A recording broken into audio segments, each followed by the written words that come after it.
हमारी जिंदगी को ना एक अंदरूनी बनावट शेप देती है। आज हम उसी अदृश्य ढांचे को समझेंगे जो ये तय करता है कि हम क्या हासिल कर पाते हैं और कहाँ रुक जाते हैं। ये सवाल ना शायद कई लोगों के मन में आता होगा कि भाई काबिल लोग, मेहनती लोग, समझदार लोग आखिर अटक क्यों जाते हैं।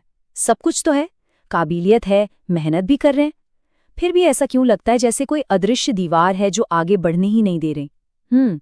इसकी वजह ना अक्सर वो नहीं होती जो हम ऊपर ऊपर से सोचते हैं। और देखिए यहीं पर इस पूरी चर्चा का सार छिपा है। हमारी जो सीमाएं हैं ना, वो बाहरी हालातों से कहीं ज्यादा हमारी अपनी दिमागी सोच से बनती हैं। ये वो जंजीरें हैं जिन्हें हम खुद ही पहन लेते हैं और हमें पता भी नहीं चलता कि चाबी तो हमारे ही पास है। तो चलिए फिर इन अदृश्य जंजीरों को थोड़ा और करीब से समझते हैं। देखिए, ये दो चीजों से बनी है। एक है हमारी सेल्फ इमेज और दूसरा है हमारा सेल्फ कॉन्सेप्ट। यही वो दो ताकतें हैं जो आप कह सकते हैं कि पर्दे के पीछे से चुपचाप हमारी जिंदगी की डायरेक्शन तय करती हैं। ये बात ना बहुत गहरी है, इसे जरा ध्यान से समझिए। हम अक्सर सोचते हैं कि हमारी काबिलियत हमारी हद तय करती है, लेकिन सच पता है क्या है?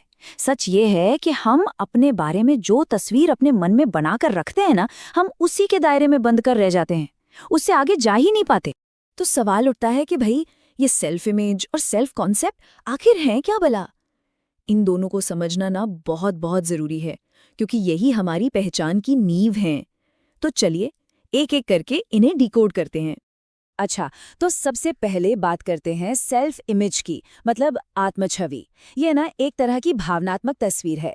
जैसे मन में एक फोटो क्लिक हो जाती है, मैं कैसा इंसान हूँ या लोग मुझे कैसे देखते होंगे।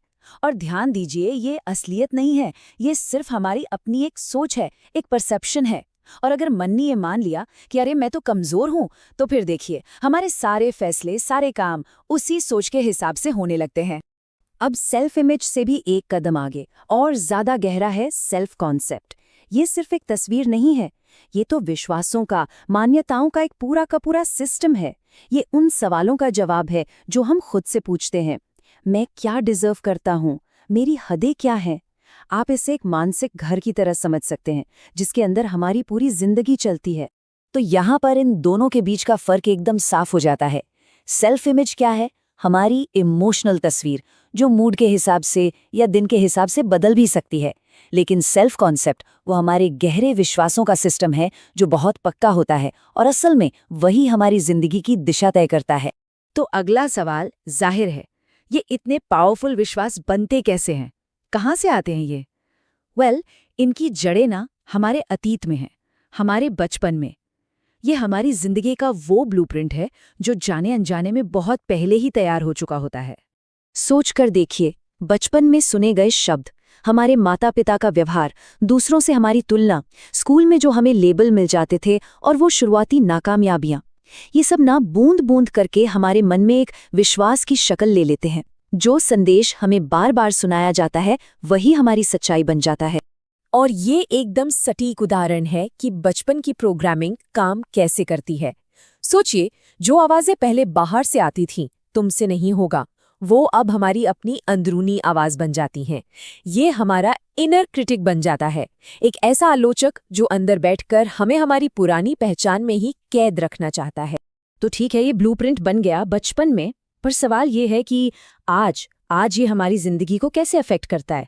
ये हमारे चारों ओर एक अदृश्य सीमा बना देता है, एक ऐसी बाउंड्री जिसे हम पार करने से डरते हैं, या शायद हमें पता भी नहीं होता कि वो बाउंड्री है। ये ना बिल्कुल एक थर्मोस्टैट की तरह काम करता है। मान लीजिए आपके एसी का थर्मोस्टैट 24 डिग्री पर सेट है। जैसे ही कमरा उससे ज्यादा ठंडा होगा, एसी बंद हो जाएगा। ठीक वैसे ही अगर हमारा सेल्फ कॉन्सेप्ट कम सफलता के लिए सेट है, तो जैसे ही हम उससे ज्यादा सफल होने लगते हैं ना, हमारा पूरा सिस्टम हमें वापस उसी पुराने लेवल पर खींच लाता है। आखिर में हम उतना ही हासिल करते हैं जितना हम खुद को उसके लायक मानते हैं। और यहीं पर एक बहुत जरूरी बात समझनी है। जब हम खुद को आगे बढ़ने से रोकते हैं, जिसे हम सेल्फ सैबोटाज कहते हैं, तो वो आलस नहीं है। ये हमारा दिमाग है जो हमारी पुरानी पहचान को बचाने की कोशिश कर रहा है, उसे प्रोटेक्ट कर रहा है। उसे इस बात से मतलब नहीं है कि सच क्या है, उसे तो अपनी पुरानी कहानी को ही सच बनाए रखना है। उसे चाहिए कंफर्ट, स्थिरता, ठीक है, तो अब तक हमने समस्या को काफी गहराई से समझ लिया है, पर सबसे बड़ा सवाल तो ये है कि क्या इस ब्लूप्रिंट को, इस अदृश्य सीमा को बदला जा सकता है? और अच्छी खबर ये है कि इसका जवाब है हाँ, बिल्कुल। चलिए अब देखते हैं कि ये कैसे मुमकिन है। देखिए, एक बात तो साफ है, सिर्फ शीशे के सामने खड़े होकर ये कहना कि मैं आत्मविश्वासी हूँ, इससे काम नहीं चलने वाला। क्यों? क्योंकि हमारा दिमाग बहुत स्मार्ट है, वो सबूत मांगता है। सिर्फ पॉजिटिव अफर्मेशंस दोहराने से हम उसे बेवकूफ नहीं बना सकते। तो बदलाव का असली रास्ता क्या है? असली रास्ता है नया सबूत बनाना। और ये है बदलाव का सबसे पावरफुल मॉडल। इसे कहते हैं बिहेवियर बिलीफ लूप, मतलब व्यवहार से विश्वास का चक्र। इसका सीधा सा मतलब है, विश्वास बदलने का इंतजार मत कीजिए। पहले एक छोटा सा, बहुत छोटा सा नया काम कीजिए। वो छोटा सा एक्शन आपके दिमाग को एक नया सबूत देगा, और फिर धीरे धीरे यही नए सबूत आपके गहरे विश्वास को बदलना शुरू कर देंगे। याद रखिए, पहले एक्शन फिर विश्वास। हमारी जो भाषा है ना, जो शब्द हम इस्तेमाल करते हैं, वो हमारी पहचान का सॉफ्टवेयर है। जब हम कहते हैं मैं तो ऐसा ही हूं, तो ये एक बंद दरवाजा है, कहानी खत्म। लेकिन अगर हम कहें मैं ऐसा बनना सीख रहा हूं, तो ये एक खुला दरवाजा है। ये विकास की, ग्रोथ की संभावना पैदा करता है। भाषा में सिर्फ ये छोटा सा बदलाव हमारे पूरे सेल्फ कॉन्सेप्ट को हिलाना शुरू कर सकता है। तो जब हम ये दो काम करते हैं, लगातार नए सबूत बनाते हैं और अपनी भाषा बदलते हैं, तो धीरे धीरे एक नई पहचान उभरने लगती है। एक ऐसी पहचान जो ज्यादा फ्लेक्सिबल है, ज्यादा ऑथेंटिक है। और यही इस पूरी बातचीत का सबसे बड़ा आइडिया है। मोटिवेशन जिंदगी नहीं बदलता, पहचान बदलती है। जब हम अंदर से, दिल से ये मानने लगते हैं कि हम एक अलग तरह के इंसान हैं, तो हमारे फैसले, हमारे काम, सब कुछ अपने आप बदलने लगता है। तो ये एक पावरफुल रिमाइंडर है सबके लिए कि हमारे ऊपर बचपन से जो भी लेबल लगाए गए थे, जो भी बातें हमें बताई गई थी, वो हमारी असली पहचान नहीं है। वो सिर्फ एक पुरानी प्रोग्रामिंग है, और किसी भी प्रोग्रामिंग को बदला जा सकता है। तो अंत में सवाल ये नहीं है कि कोई क्या था, सवाल ये है कि कोई क्या बन रहा है। पहचान कोई पत्र की लकीर नहीं है, ये तो हमारी रोज के छोटे छोटे कामों और विश्वासों का नतीजा है। और इसका मतलब ये है कि अपनी पहचान को हर दिन, हर एक एक्शन से दोबारा लिखा जा सकता है। अगर वीडियो पसंद आई हो तो फोकस ट्यूबर को सब्सक्राइब जरूर करें।